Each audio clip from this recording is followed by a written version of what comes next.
Novembre 2004, l'ONU, Organisation des Nations Unies, impose à la Côte d'Ivoire un embargo lui interdisant le trafic même légal d'armes avec l'extérieur. C'est à travers sa résolution 1572, prise au lendemain des frappes des forces de défense et de sécurité sur les villes de Bouaké et de Korogo, alors fief des forces nouvelles. Un an après, la 1643, une autre résolution onusienne consacre l'embargo sur les diamants ivoiriens. Normal, la Côte d'Ivoire était en crise, ces deux mesures favorisent le retour à la paix.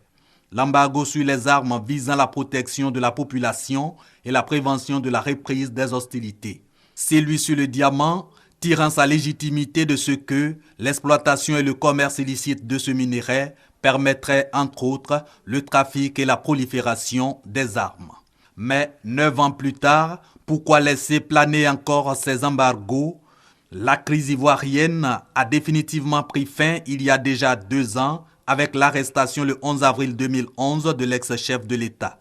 Depuis, de nombreux efforts ont été consentis.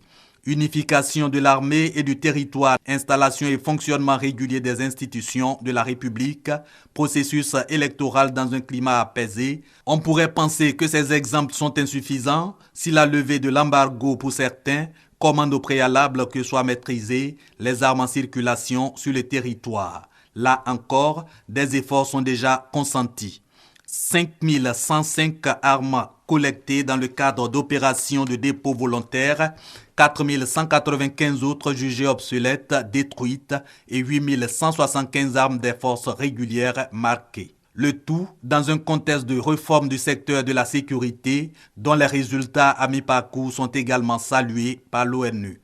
Au total, la Côte d'Ivoire a renoué avec sa souveraineté et la normalité. Les points sur lesquels on devrait fortement agir en ce moment sont la sécurisation des biens et des personnes et la défense de l'intégrité du territoire pour rassurer les investisseurs qui se bousculent aux portes de la Côte d'Ivoire. À ce stade, doit donc intervenir la levée des embargos onusiens pour permettre la consolidation des acquis obtenus avec le président Alassane Ouattara au pouvoir, renforcer la sécurité en Côte d'Ivoire face au risque de déstabilisation inhérent à la crise sahélo-saharienne. Et c'est normal, car dans tous les cas, le prochain mandat de l'ONUCI, Opération des Nations Unies en Côte d'Ivoire, pourrait une fois encore être allégé pour raison d'amélioration de l'indice de sécurité.